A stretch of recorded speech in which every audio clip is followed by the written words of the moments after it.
Эрдэнэс Монголтой холбоотой маш олон охин компаниуд байна. Тэрэн дээр тус бүрдэн төлөөлөл удирдах зөвлөлүүд байна. Тэд төрөөс гадуур хяналтгүй маш их хэмжээний мөнгө хэрэгж байгаа.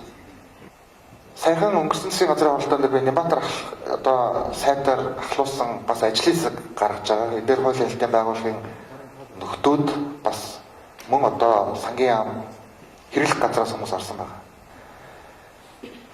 Энэ 5 толгой дээр өнөөдөр хүртэл сүүлийн 17-аас 20 жилийн хугацаанд аман дээрээс одоо 60 орчим доллараар хилийн цаана очихдоо 120-аас 180 доллар байдаг. Энэ дунд нь байгаа 60-аас 70 долларыг зарчижсэн бүлгэлийг илрүүлэх юм ажлын хэсэг байгуулсан. За энэчнээс маш их сонин зүйл харагдана.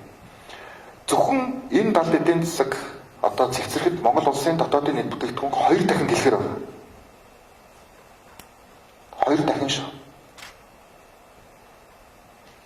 Тэд маш их хэмжээний автомашинууд байна.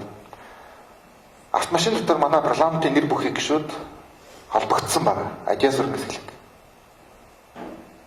Цаана нь маш олон одоо манай нөлөө бүхий том лидүүд гарч ирнэ. За ингээд цааталтаа байгаа Баяннуур аймагт байгаа зарим нөлөө бүхий хүмүүстэй холбогдно. За ингээд татвар төлдгөө хийж бүртгэдэггүй далд эдийн засаг гашуун сухатын төмөрт замыг 10 гаруй жил гацаасан. Яг л тэднэрт маш их ашигтай байсан юм бэл. Одоо ингээд сая хил холбогдлыг одоо бүгдийн татвар дуусалт хийсэн айлчлаар тодорхой болоод энэ байдал холбогдох гээд хил холбох терминал хийгдээд автомашинаар дэвлэхгүй болохоор одоо юу болж байгааг таархан харж байгаа. Тонгодохгүй автомашины том жагсаал бий болно. Ийм зүйл битгий хөтлөгдөөрэй гэдгийг бас олон нийтэд хэлхийг хүсэж байна. Зарим зүйл хатуу байж ийм асуудлуудыг бид нугалах хэрэгтэй.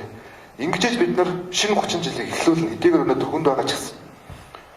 Тэгэхгүй одоо ийм нөхдүүдэд кнопны тоо ч юм уу эсвэл байгаа хүчний харьцаа эсвэл тэдэнд байгаа нөлөө ийм асуудалд бууж өгöd яваад байвал Монгол улсад ийм нөхцөл байдал байсаар л байх бол. Тийм учраас энийг бид нар одоо шат дараатай зэгцлэх ажлыг засгийн газар хийгээд явж байгаа.